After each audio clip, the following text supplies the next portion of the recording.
दोस्तों फिर स्वागत है आपका हमारी वीडियो में। दोस्तों आज इस टॉपिक पर हम बात करेंगे वो है आपके पास ह्यूमन डेवलपमेंट इंडेक्स। ये आपके पास डेवलपमेंट का सेकंड वाला पार्ट है। तो बिना किसी देरी के चलिए वीडियो को स्टार्ट करते हैं।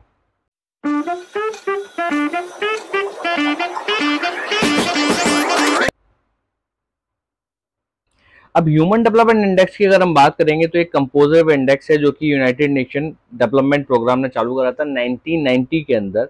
जहाँ पर आपके पास हम देखेंगे कि आपके पास जहाँ पर डेवलपमेंट इंडेक्स निकाला जाता है कि आपके सिर्फ इकोनॉमिक ग्रोथ के हिसाब से नहीं निकाला जाता। यहाँ पर आगे पास इकोनॉमिक देखा जाता है, साथ साथ ह्यूमन कितना डेवलप कर रहा है as a human in longevity, यानी कितना जी पा रहा है, स्टैंडर्ड ऑफ लिविंग क्या मिल रहा है उसको, एजुकेशन वगैरह क्या क्या मिल रहा है, यानी ह्यूमन कितना डेवलप है। आपके पास आपकी इकोनॉमिक ग्रोथ हो रही है, अच्छी बात है, लेकिन ह्यूमन उसके साथ साथ कितना डेवलप हो पा रहा है और सब कितने डेवलप हो पा रहे हैं पूरे ओवरऑल कंट्री की अगर हम यहाँ पर बात करेंगे तो ह्यूमन डेवलप क्या कहते हैं अगर हम बात करें तो यूनाइटेड नेशन डेवलपमेंट प्रोग्राम ने चालू करा था 1990 के अंदर। इसमें एनुअल ह्यूमन रिपोर्ट लागू करी जाती है जो कि मेजर इंडिकेटर होता है कि कंट्री की जो प्रोग्रेस है, जिसमें आपके पास life expectancy, literacy level and per capital income किस तरीके से बढ़ रही है।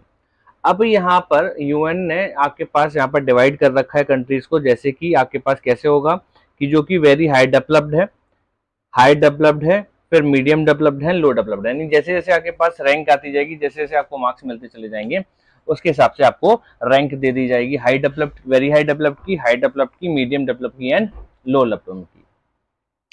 अब कुछ इंडिकेटर्स हैं जिसके हिसाब से रिपोर्ट बनाई जाती है। तो पहला इंडिकेटर है इन्फेंट मोर्टेलिटी रेट, दूसरा लिटरेसी रेट और तीसरा net attendance ratio.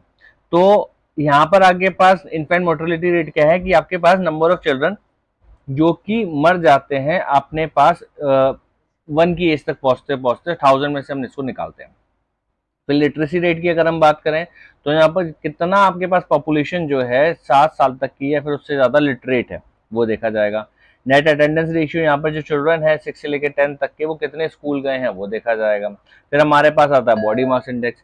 Body mass index आपके पास क्या होता है, तो बॉडी मास इंडेक्स की अगर हम बात करेंगे तो ये आपके पास बताता है कि आपका जो वेट है, यानी आपको नरिशमेंट कैसा मिल रहा है, यानी आपको न्यूट्रिशन मिल पा रहा है या नहीं मिल पा रहा है, या फिर आप अंडर नरिश है या फिर ठीक है या फिर ज्यादा ओवर नरिश्ड है। ठीक है, तो यहाँ पर आपके पास कैसे कैलकुलेट करते हैं, आपके पास अगर हम देखें तो वहां पर आपके पास जो बॉडी वेट होगा डिवाइड कर देंगे जो भी आपकी हाइट होगी मीटर में उसके स्क्वायर से, तो आपके पास बॉडी मास इंडेक्स आ जाएगा। अब 18.5 से अगर नीचे आता है तो आप माल नरिश के अंदर आ जाएंगे। अगर आप 18.5 से लेकर 25 तक के बीच में आ रहे हैं तो आप बिल्कुल परफेक्ट हैं।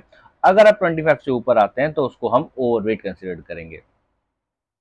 अब एसडीआई ने जब क्रिएट करा गया था तो वहां पर आपके पास पीपल पे यानी लोगों पे बहुत ज्यादा जोर डाला था, यानी उनकी कैपेबिलिटीज कैसी हैं।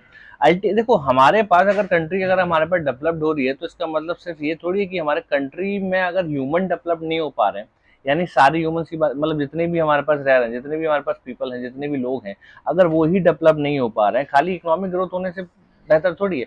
अगर आपके पास एजुकेशन अच्छी नहीं है, अच्छी तरीके से स्टैंडर्ड ऑफ लिविंग मेंटेन नहीं कर पा रहे हैं, आपके पास हाई लॉन्गिटिविटी नहीं है, पॉल्यूशन फ्री इन्वायरमेंट नहीं है, तो ये सारी चीजें आपके पास दिक्कत देती हैं। तो एसडीआई जो है वो आपके पास नेशनल पॉलिसी चॉइसेस में भी आपको दिखाती है कि अगर आप खाली इकोनॉमी ग्रोथ की बात कर रहे हैं, आपकी इकोनॉमी तो बढ़ रही है लेकिन बाकी के जो पार्ट हैं वो नहीं बढ़ रहे हैं, तो कंट्री को पॉलिसी चेंज करने की जरूरत है। तो ह्यूमन डेवलपमेंट इंडेक्स की अगर हम बात करें तो वो एवरेज अचीवमेंट की बात करता है कि डायमेंशन जो है वो ह्यूमन डेवलपमेंट की क्या है, हमारे पास लॉन्ग हेल्थी लाइफ है, आपके पास नॉलेजेबल है या डिसेंट स्टैंडर्ड ऑफ लिविंग झेल पा रहे हैं, मतलब ले पा रहे हैं या नहीं ले पा रहे हैं। एसडीआई आपके पास वहां पर नॉर्मली इंडिसाइज करता है इन 3 डायमेंशन में। ठीक है, तो ह्यूमन डेवलपमेंट आपके पास यूएनडीपी आपके पास यानी ह्यूमन डेवलपमेंट प्रोग्राम जो है वो हर साल लॉन्च करता है, और एजुकेशन लेवल जो पीपल का उनके हेल्थ स्टेटस पे पर कैपिटल इनकम के हिसाब से बहुत सारे इंप्रूवमेंट जो है वो आगे पास सजेस्ट करता है एसडीआई, और बहुत सारे नए कंपोनेंट भी ऐड करता रहता है। लेकिन अगर हम बात करें तो ह्यूमन से लेकर डेवलपमेंट की हम बात करें, क्लियरली बताता है कि हमारे पास डेवलपमेंट में सिटीजन ऑफ कंट्री का होना ज़्यादा कितना इंपॉर्टेंट है। यानी अगर कंट्री के पीपल्स की अगर हेल्थ ही अच्छी नहीं है या फिर उनकी एजुकेशन सेक्टर अच्छा नहीं है या फिर अच्छे स्टैंडर्ड ऑफ लिविंग नहीं मिल पा रही है तो फिर इकोनॉमिक ग्रोथ होने का फायदा ही क्या होगा। अब हम बात करते हैं सस्टेनेबल डेवलपमेंट की। सस्टेनेबल सस्टेनेबल का मतलब, अब पहले डेवलपमेंट की हम बात करें तो ऑब्वियस सी बात है यहाँ पर सस्टेनेबल डेवलपमेंट का मतलब है कि जब आप जो रिसोर्सेज हैं कंट्री के अंदर, आप उसका इस्तेमाल कर रहे हैं। ठीक है, यहाँ ऑब्वियस सी बात है, रिसोर्सेज हमारे लिए हम इस्तेमाल करेंगे, लेकिन आप उस रिसोर्सेज का इस तरीके से इस्तेमाल करिए कि आपके फ्यूचर जनरेशन को हार्म ना पहुंचे। कहने का मतलब है कि आपको रिसोर्सेज इस तरीके से इस्तेमाल करनी है कि फ्यूचर जनरेशन, जो आने वाली जनरेशन है, वो भी इन रिसोर्सेज का इस्तेमाल कर सके। जैसे कि मान लीजिए कि एग्जांपल है कि हमारे पास फ्रेश वाटर है। पहले अगर हम देखें तो हमारे पास जो वाटर था, पीने वाला जो पानी था, उसे हमें लेना नहीं पड़ता था। अब आजकल के टाइम पे आपके पास बोटल्स लग गई हैं आने के लिए। फिर हमारे पास अगर हम बात करें तो आरओ आ गया है, हमारे पास क्लीन वाटर नहीं है पीने के लिए। अब अंडरग्राउंड वाटर की बात करें तो जो अंडरग्राउंड वाटर का लेवल है वो कम होता चला जा रहा है। कोल्स की जो माइंस हैं वो आपके पास डिप्लीट होती चली जा रही हैं।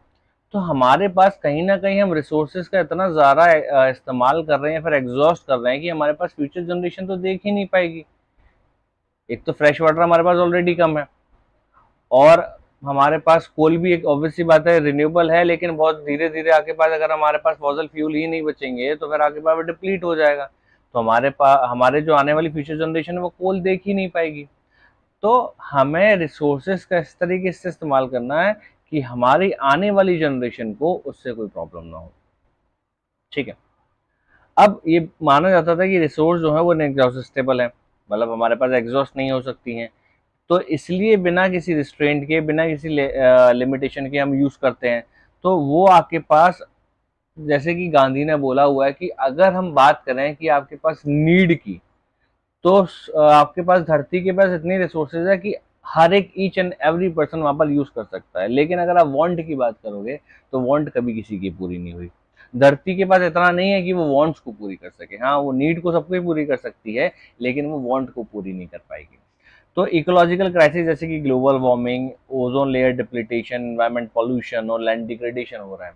अगर ओजोन लेयर अगर आपके पास डिप्लीट हो गई तो हम लोगों को कैंसर, मतलब स्किन कैंसर, क्योंकि यूवी रेडिएशन जो है वो डायरेक्टली हमारे पास स्किन पे पड़ेगा, तो हमको स्किन कैंसर हो जाएगा, पता नहीं कैसी जिंदगी हो जाएगी।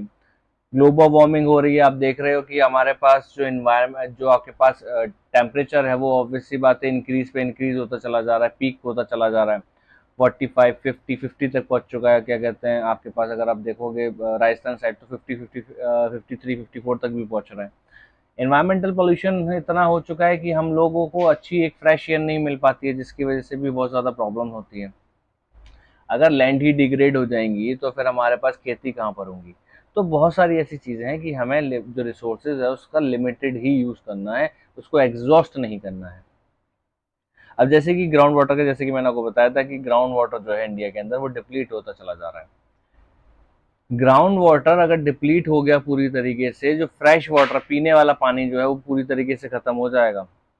इसी और इसके कारण कि अगर हमारे पास वाटर लेवल जो अर्थ में से अगर वो कम हो गया तो हमारे जो टेक्टोनिक प्लेट्स हैं उसके कारण आगे पास अर्थक्वेक आने के प्रोन, जो जो एरिया अर्थक्वेक प्रोन होगा भी नहीं, वहां पर भी आगे पास अर्थक्वेक आने के चांसेस हो जाएंगे। तो देखते हैं कि ग्राउंड वाटर एक एग्जांपल है रिन्यूएबल रिसोर्सेज का। तो ये रिसोर्सेज आगे पास रिप्लेनिश हो रही आ रही है धीरे धीरे। अगर हम क्रॉप की बात करें, प्लांट की बात करें, और अब जो रिसोर्सेज जो है वो ओवर यूज हो रही हैं। ठीक है, तो पहले तो हम रेन पे डिपेंड करते थे अगर अगर इरिगेशन की बात करें, लेकिन अब तो ट्यूबवेल्स चालू हुए हैं तो फिर ऑब्वियसली बात है, लेकिन उसके लिए कोई प्रॉब्लम नहीं है। अब डिबेट जो है वो कंटिन्यूस आप यूज जो कर रहे हो, कॉन्स्टेंटली आप चीज को बैलेंस की बात करें, नीड की बात करें, तो वो हमको प्रोवाइड करते हैं। तो क्वेश्चन जो है सस्टेनेबिलिटी को अगर हम बात करें, प्रोग्रेस और डेवलपमेंट चाहिए, लेकिन सस्टेनेबल होना चाहिए। वो आप प्रोग्रेस करो, डेवलपमेंट करो, लेकिन उस चीज को आप सस्टेन तरीके से करो कि आप भी रिसोर्सेज का इस्तेमाल करवाओ और आने वाली जनरेशन जो है वो भी रिसोर्सेज का इस्तेमाल कर पाए। आज के लिए इतना ही। Thank you so much for watching the video. I hope आपको वीडियो पसंद आया हो।